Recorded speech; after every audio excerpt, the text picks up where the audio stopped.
With winter fast approaching and snowstorms predicted, it's important to think about protecting your plants and crops from the colder conditions.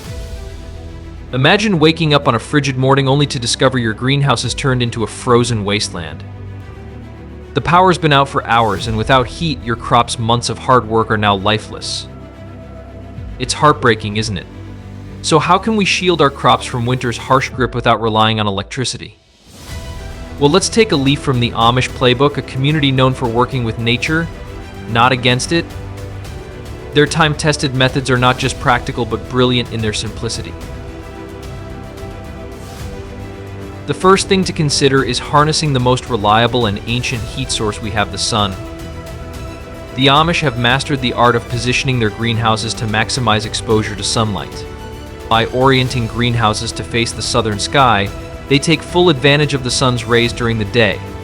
This method, known as passive solar heating, uses the sun's energy without needing fancy machines. It's like wearing a good winter coat. It traps heat and keeps you warm even after the sun goes down. Their greenhouses are constructed with materials like glass or clear plastic, which allow sunlight to stream in and heat everything inside, from plants to pots to the very ground. Even on cloudy days, this design squeezes every bit of warmth from limited sunlight, ensuring their plants stay cozy and continue to grow. But sunlight isn't the only trick up their sleeve. Enter the concept of thermal mass, a clever technique to store and slowly release heat. Think of it as the greenhouse's equivalent of a thermal blanket. By using materials like stone, bricks, or water barrels, the Amish create reservoirs of warmth. During the day, these materials absorb heat, and when temperatures drop at night, they release it gradually. A single 55-gallon barrel of water, for instance, can retain enough heat to keep a small greenhouse warm through a frosty night. And it's not just functional, these elements can add a rustic charm to the greenhouse while doing serious work behind the scenes. Another ingenious method involves composting. Yes, compost isn't just for fertilizing soil, it can also act as a natural heater. As organic materials like food scraps, leaves, and manure break down, they release heat. When strategically placed around or even inside the greenhouse, these compost piles generate enough warmth to keep plants from freezing. It's like having a natural heater powered by decomposition. The key here is balance, maintaining the right mix of greens and browns, and the compost pile ensures a steady heat release without unpleasant odors. Regular turning of the pile aerates it and keeps the decomposition process humming along. The Amish also know that keeping the cold out is just as important as generating heat. This is where windbreaks and insulation come in. By planting trees, shrubs, or hedges around their greenhouses, they create natural barriers that block icy winds. Studies show that a well-placed windbreak can cut wind speeds by half, significantly reducing heat loss. To add an extra layer of protection, straw bales are stacked around the greenhouse base. These bales are excellent insulators, trapping warmth while keeping the cold at bay. And when winter is over, the straw can be composted. Talk about multi-purpose. Inside the greenhouse, they sometimes use dark-colored materials that absorb and retain heat, releasing it after sunset. It's like turning the greenhouse into a self-sustaining thermos. When it comes to plant selection, the Amish take a strategic approach. They grow cold-hardy crops like kale, spinach, carrots, and beets, which thrive even in freezing temperatures. These are the Clint Eastwoods of the plant world, tough, resilient, and unfazed by frost. Some crops, like kale, even become sweeter after a light frost as they convert starches to sugar for protection. To ensure a steady harvest, they practice succession planting, staggering the planting times of their crops. This way, something is always ready to be harvested, keeping their greenhouses productive year-round.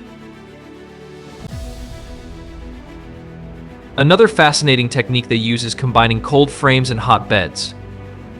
A cold frame is essentially a mini greenhouse that traps sunlight and retains warmth, while a hotbed uses decomposing organic material beneath the soil to generate heat.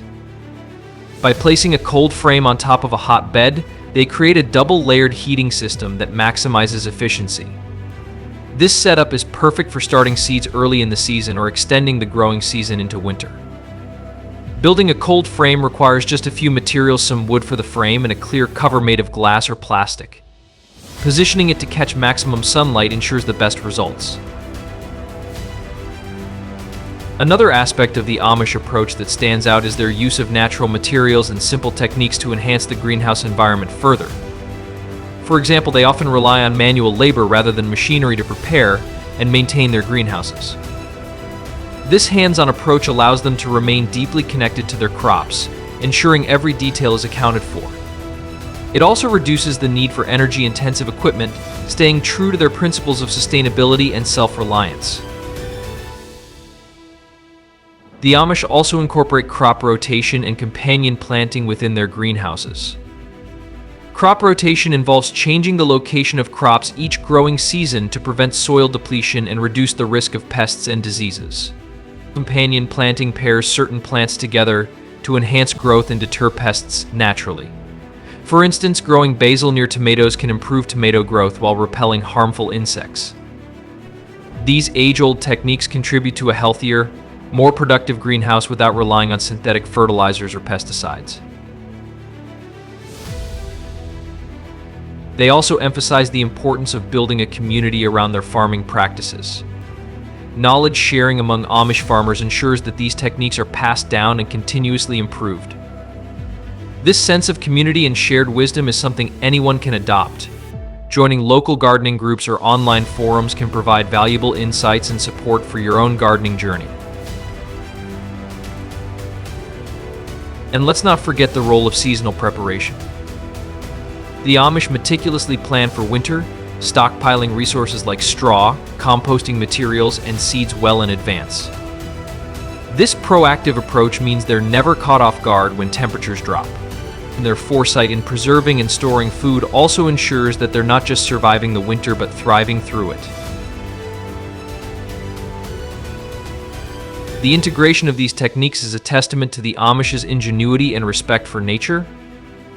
Their approach doesn't just focus on heating but encompasses an entire philosophy of sustainable living.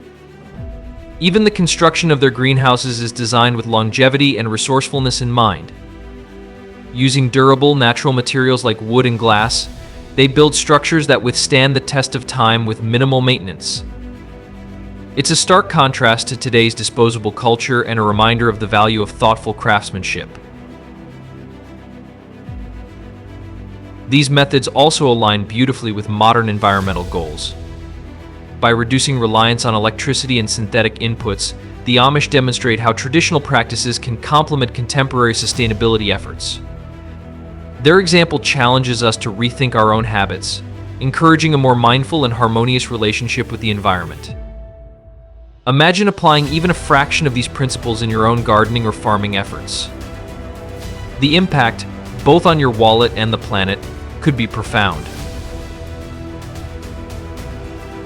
What ties all these methods together is the Amish commitment to sustainability. They've perfected these techniques over generations, not because they're trendy or eco-friendly, but because they work. Their philosophy is simple: use what you have, waste nothing, and work with nature. This way of life extends beyond greenhouses. It's a mindset. They don't need expensive gadgets or high-tech systems to heat their greenhouses. Instead, they rely on natural resources and ingenuity. It's a lesson in simplicity and efficiency that we can all learn from. So whether you're a seasoned gardener or just starting out, these Amish techniques offer valuable insights. From positioning your greenhouse for maximum sunlight to using compost for heating, each method is a step toward a more sustainable and cost-effective way of growing plants. And the best part? These techniques don't just keep your plants warm, they also make you a better steward of the environment. Now that you've got these tips, why not put them into practice? Your plants will thank you, and you might just find yourself enjoying gardening even more. And hey, if you found this guide helpful, don't keep it to yourself. Hit that like button, share it with your friends, and subscribe for more tips like these. Together we can grow smarter, greener, and more self-reliant. Happy gardening, and may your greenhouse always stay warm and productive.